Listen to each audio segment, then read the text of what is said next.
The setting of learning environment. Good day, everyone. I am Alea Olis Francisco, your first reporter, and our topic for today is the setting of learning environment. To heredity, the child owes his possibilities.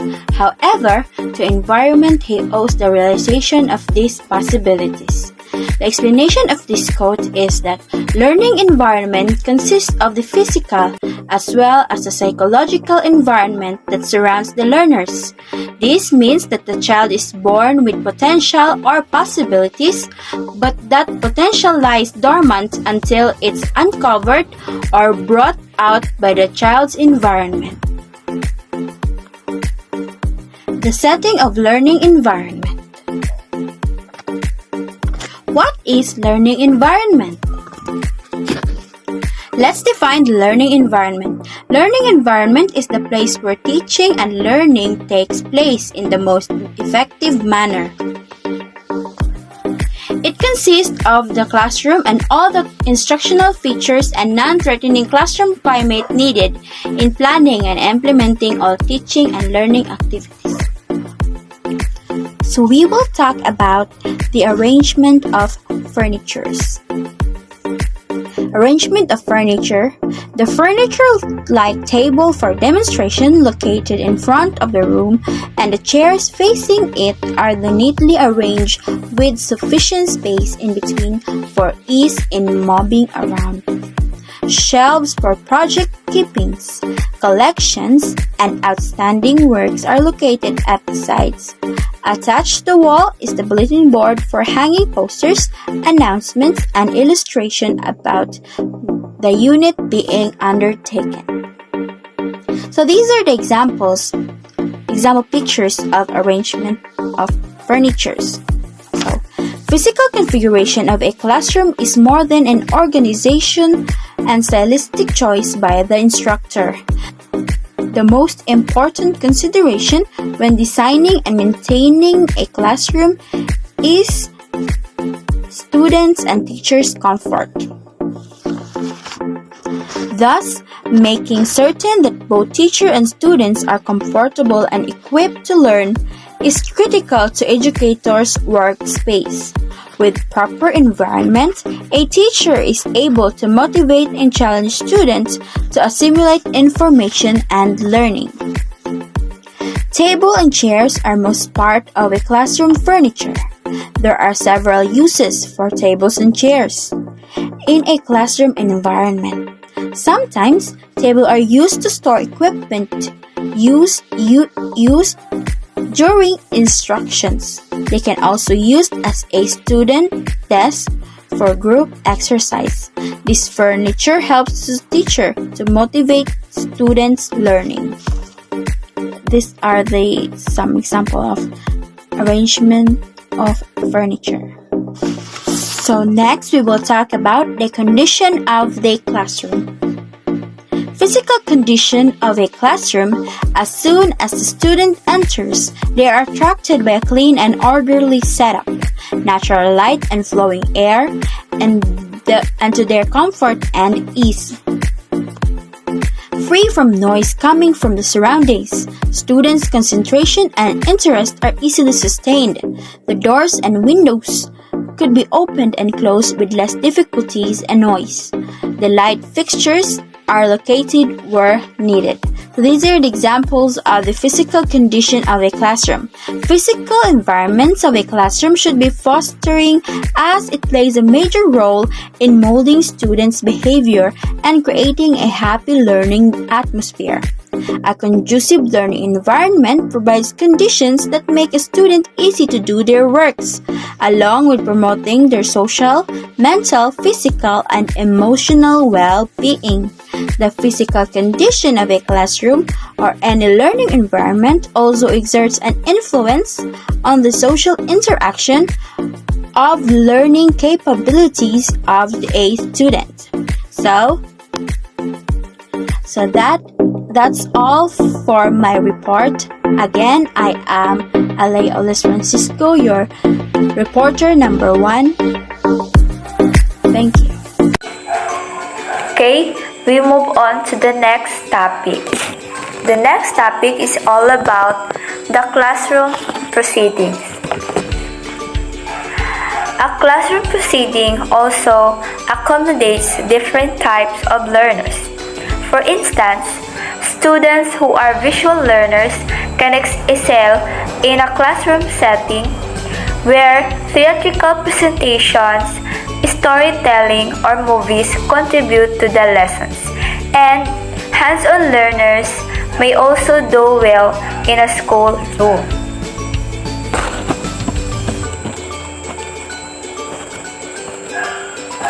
Okay, next is interactions. Interaction is a diverse situation may exist in the classroom at any given time.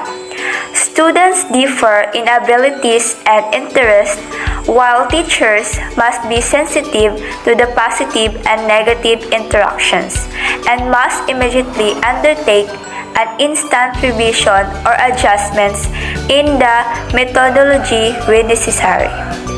And the primary goal is to be able to motivate them to work harmoniously.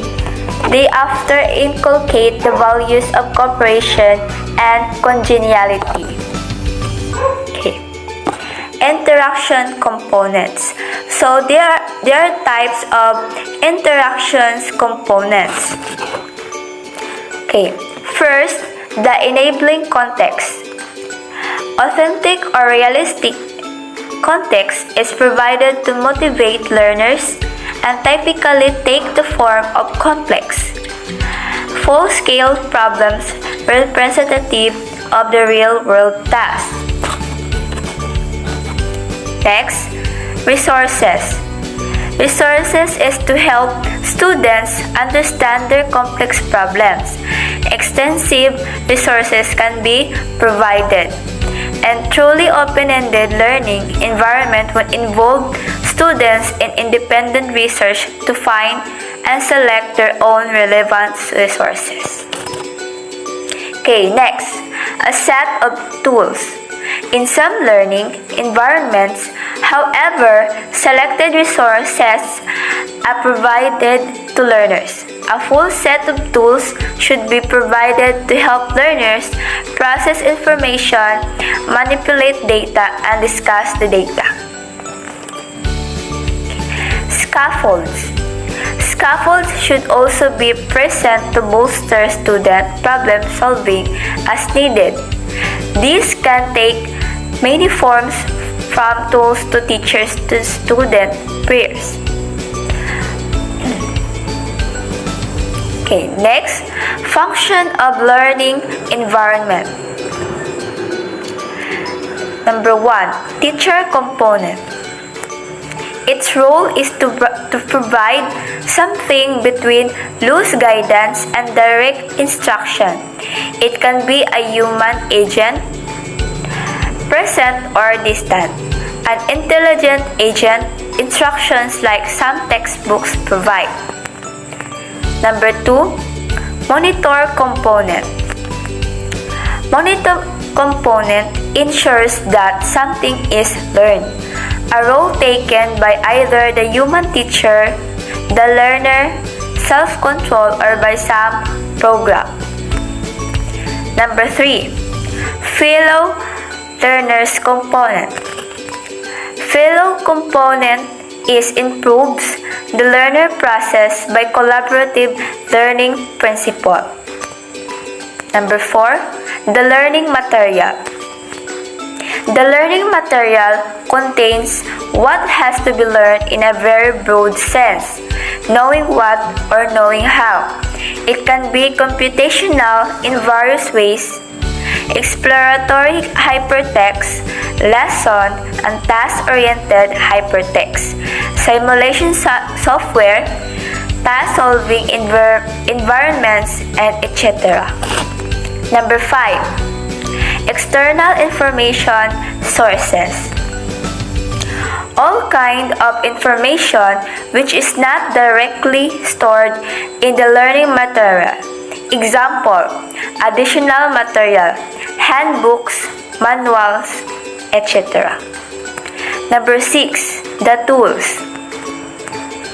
The tools is everything which may help the learning process other than the learning material. Example, calculators, communication software, and etc. Number 7, the school. The school is something that provides a curriculum and the student administration. Okay, that's all and thank you. Hello everyone, I am Sheena May Español and I am going to discuss to you the continuation of our topic, a facilitative learning environment. When we say facilitative learning environment, it is an environment which is conducive for the learners. And now the teachers, they must know how the students will be comfortable with environment, which is the environment will be the one to help the learners and the teachers to be more comfortable and have a good ambience to learn. Okay, what is facilitative learning or facilitating learning? Okay, facilitating learning encourages people or the students to be active. It is also an approach where students are encouraged to take ownership or control of their learning process. Teachers can facilitate learning through making the educational process easier for students. Facilitating learning involves teaching students to think critically and understand how the learning process works. So it promotes and facilitates the individual's discovery of the personal meaning of idea, emphasizes the uniquely personal and subjective nature of learning, in which difference is good and desirable. Okay, there are characteristics of a highly effective environment. First, the students ask the question. For students, posing their own questions is the first step towards filling their knowledge gaps and resolving puzzlement. The process of asking questions allows them to articulate their current understanding of a topic, make connections with other ideas, and also to become aware of what they do or do not know. Next is questions are valued over answers. Effective learning, the questions are considered important to the answers because they open the mind and increase the thinking skills of a person or the students. Questions can be valued more if the right questions guide them. The third one is ideas come from a variety of sources or the divergent of sources. Ideas for reading, projects, lessons, and tests are considered as the base of formal learning as they come from variety of sources. All of these learning methods came from the narrow way which needs to be directed towards one direction. The fourth one is a variety of instructional design methods are used.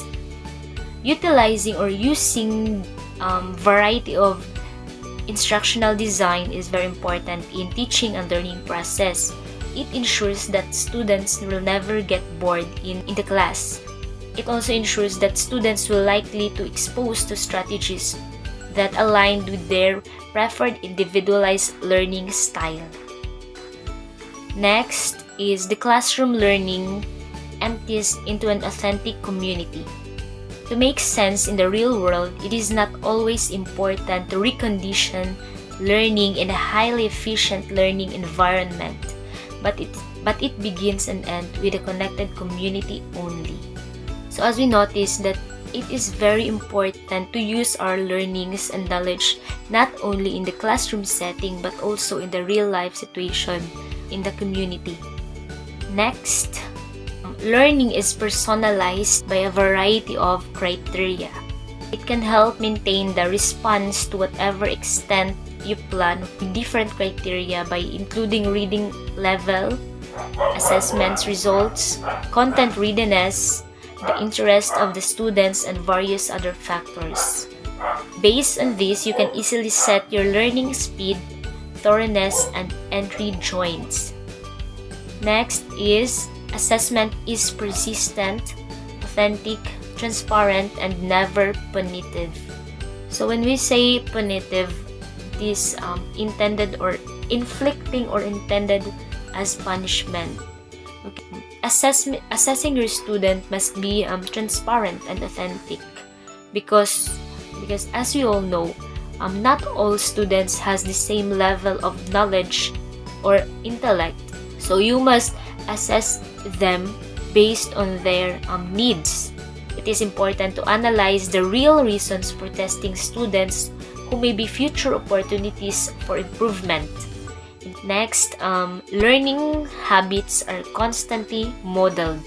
Curiosity, persistence, flexibility, priority, creativity, collaboration, revision, and even the classic habits of mind are all great places to start. So often, what students learn from those around them is less directly didactic and more indirect and observational. Last, there are constant opportunities for practice. Learning new things gives us a feeling of accomplishment, which in turn boosts our confidence in our own capabilities. You'll also feel more ready to take a challenge and explore new ventures. Okay, that's all for my topic, and thank you for watching.